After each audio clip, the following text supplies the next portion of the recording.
오늘 말씀의 제목은 무엇이죠? 우리 함께 같이 한번 읽어볼까요? 시작! 뚫어야 산다. 자, 그래요. 뚫어야 산다. 막힌 모든 것들을 뚫어야지만 원활하게 돌아갈 수가 있겠죠. 2000년 전에 예수님의 인기는 오늘날로 말하면 뭐로 표현할 수 있을까요? 여러분 BTS 아시나요? BTS? 몰라. 우리 어린이 친구들은 아직 모를 거고 우리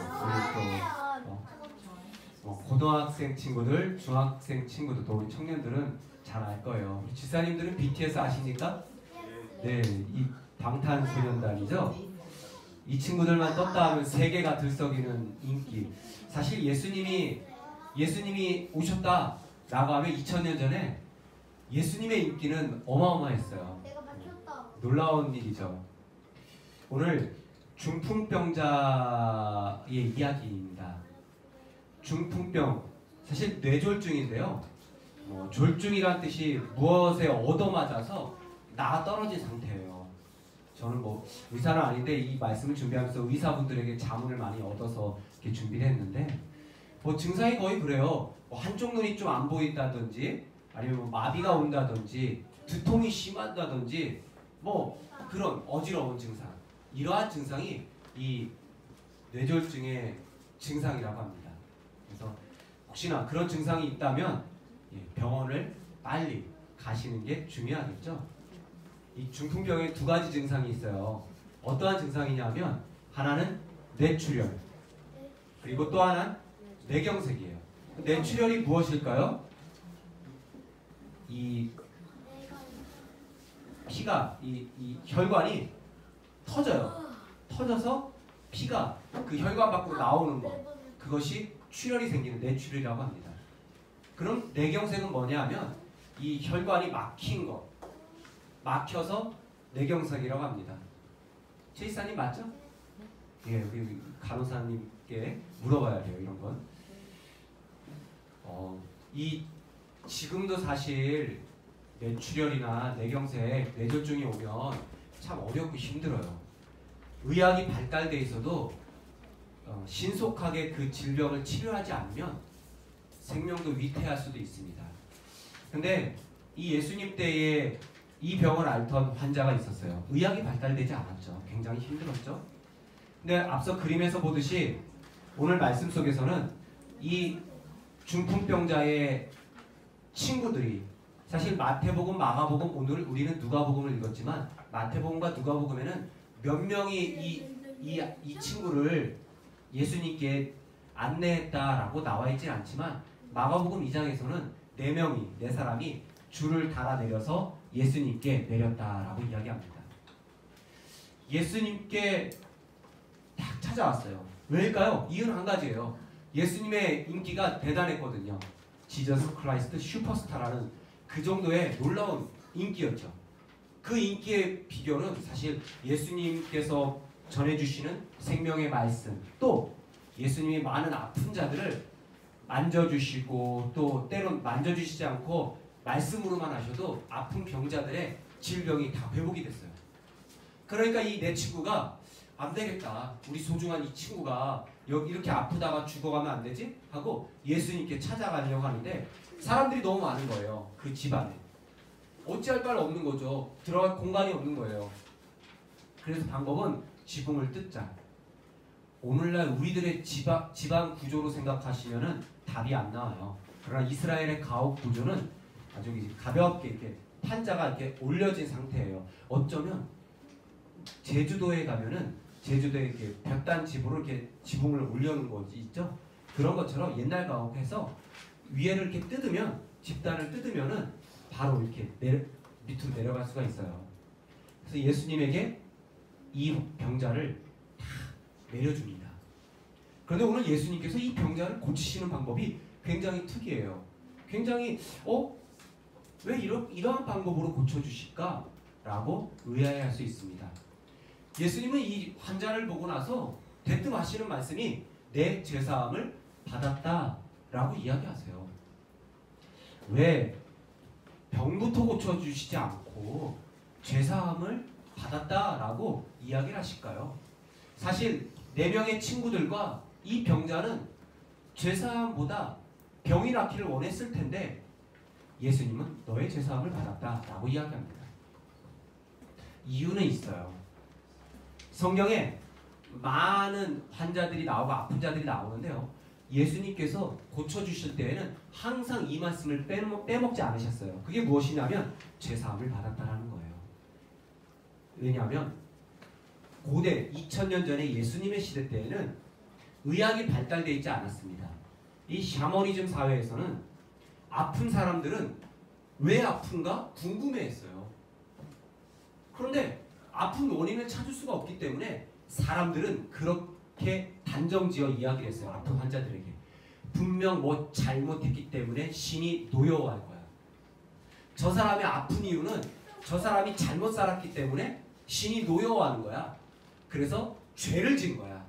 죄를 져서 저렇게 아픈 거야. 라는 거죠. 그렇다면 무엇입니까? 예, 신약 성경에 나오는 많은 아픈 사람들은 매일매일 삶 속에서 주변 사람들의 무엇을 받았을까요? 손가락질을 받았어요. 왜요? 저 사람 죄인이야. 죄인이니까 아픈 거야. 뭔가 큰 죄를 졌기 때문이야. 라는 거죠. 이러한 사고관이 사실 불교에도 있죠. 우리는 이러한 사고관을 모두 깨트려 버리셔야 돼요. 왜요? 불교에 무슨 사상이 있죠? 윤회 사상. 이게 무엇입니까? 전생에 잘 살았으면 좋게 다음 생에 태어나고 전생에 막 악한 짓을 하고 나쁘게 태어나면 개, 돼지, 짐승, 벌레 이렇게 다시 태어난다는 거예요. 무언가 네가 잘못한 게 있기 때문에 그에 대한 벌을 받는 거야 라는 인과응보의 사상이 가미되어 있죠. 그래서 고대인들은 예수님 때에도 아픈 사람들이 오면 사람들은 손가락질했어요. 저 죄인. 그렇다면 이 그림에서는 이 심장이 이렇게 갈기갈기 찢어졌네요. 마음이 뭐가 붙어 있죠?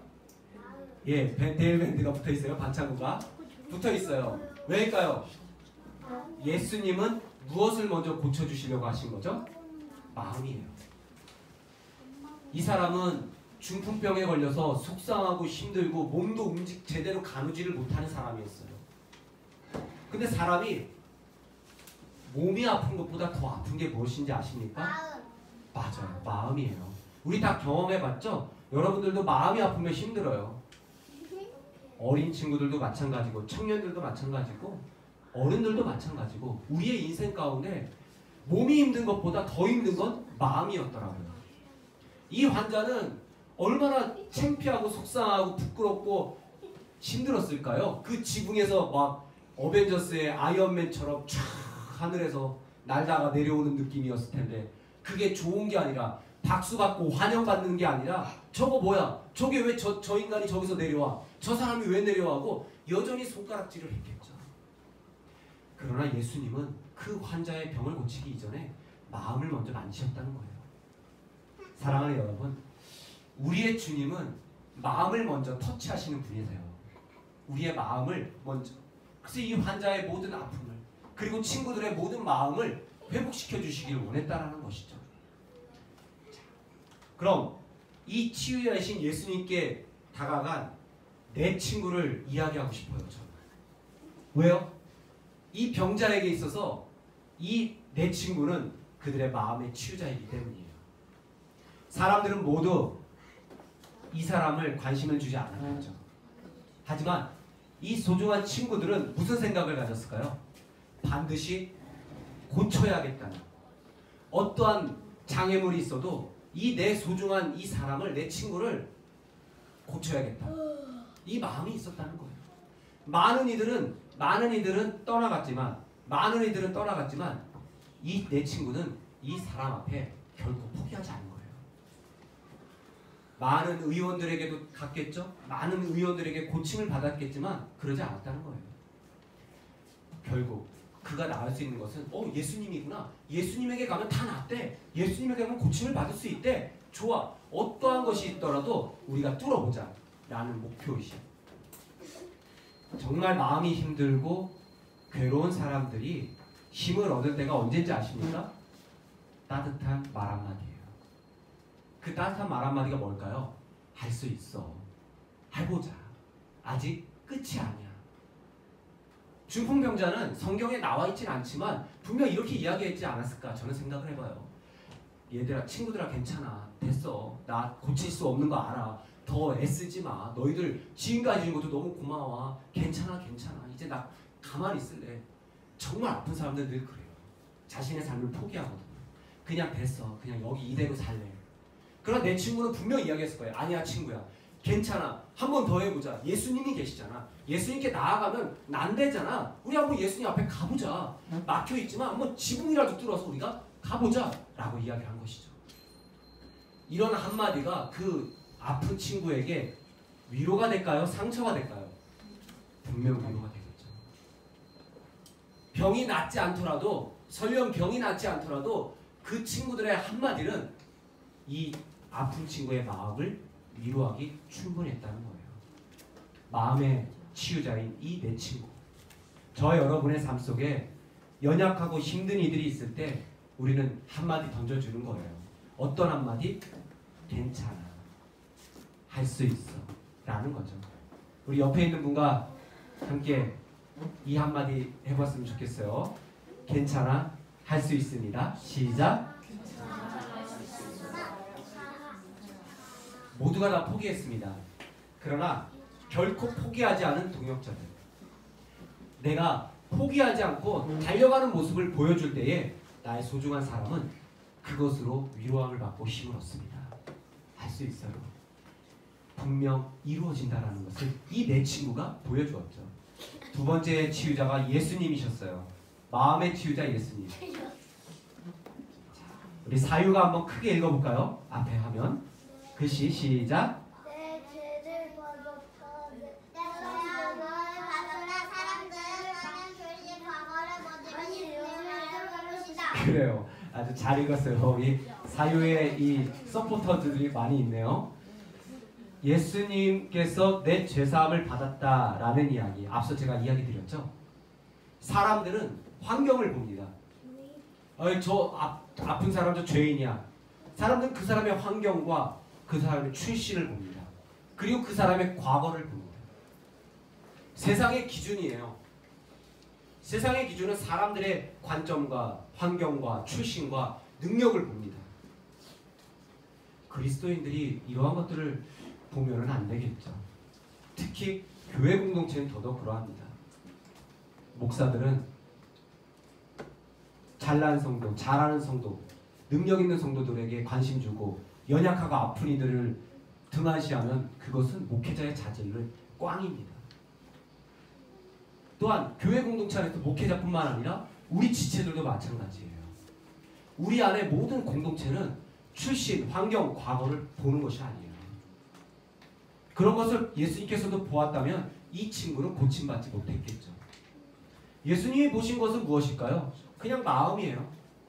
많이 힘드니까, 죄인 소리 들어왔고 아파했으니까 이것을 내가 사해줘야겠다. 사람들에게 인정받을 수 있도록 고쳐줘야겠다라는 것이죠.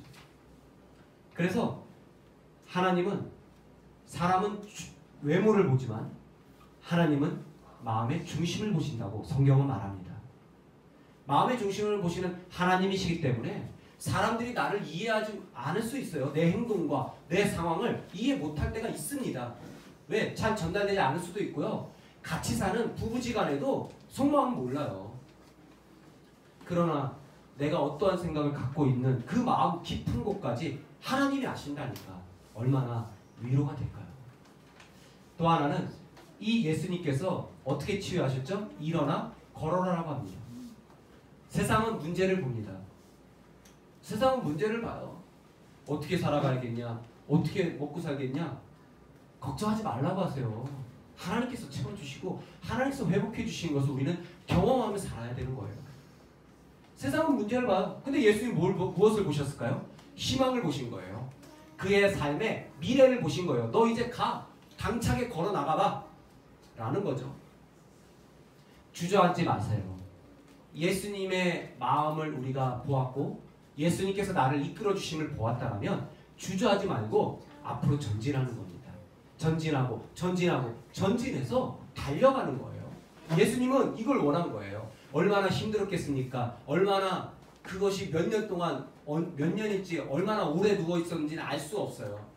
그러나 이 사람이 계속 그렇게 누워 있고 지치고 모든 삶을 포기하고 지쳐 있고 그러한 상황 속에서 예수님이 하신 거는 이제 일어나서 할 수 있다는 거예요.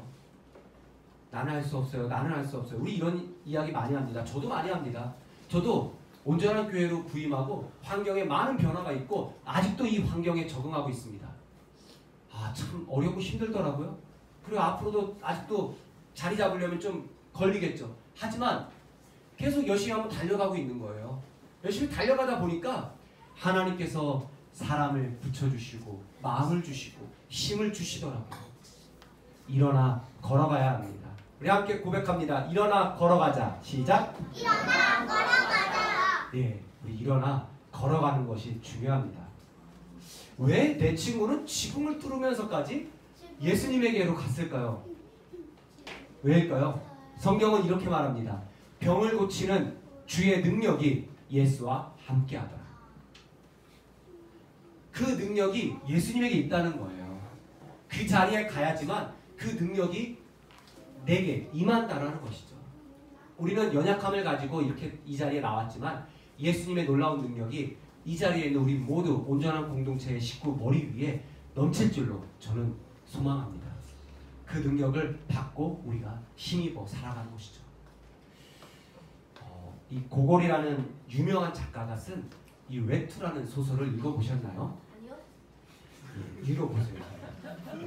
은열이는 잘 읽을 거예요. 이 외투라는 소설의 내용은 이게 스포하면 안 되는데 설교를 위해서 어쩔 수 없이 얘기해도 아마 안 사 읽을 거라고 저는 생각을 들어요. 왠지. 이 외투라는 소설의 내용은 그거예요. 한 노인이 평생 소원이 최고급의 외투를 사는 거예요. 그래서 열심히 돈을 벌고 열심히 해서 이 비싼 외투를 딱 입는 날이 왔는데 이걸 외투를 사고 돌아오는 길에 강도를 맞게 된 거예요. 그리고 은행 강도가 아니라 외투 강도. 그래서 옷을 뺏깁니다. 옷을 뺏기고 괜찮아요? 안 막으셔도 돼요. 뚫린 입은 이야기하라고 있는 거예요. 괜찮아요. 마음껏 얘기해도 돼요. 그래서 외투를 가지고 오다가 강도를 맞죠? 그 뺏기니까 이 할아버지가 힘들까요? 안 힘들까요? 사유야. 어떨 것 같아요? 할아버지가. 힘들 것 같아요. 그렇죠. 굉장히 힘들 것 같아요. 굉장히 힘든데 그 힘든 가운데서 시름시름 앓다가 할아버지가 죽게 됐어요. 근데 왜? 이 소설에서 우리에게 던져주는 이야기는 무엇일까요? 외투. 에릭 프롬이라는 외투. 아주 유명한 이 심리학자는 그렇게 이야기를 해요. 소유에는 행복이 없다. 행복에는 존재에 있다는 거예요. 행복은 존재에 있다는 거예요.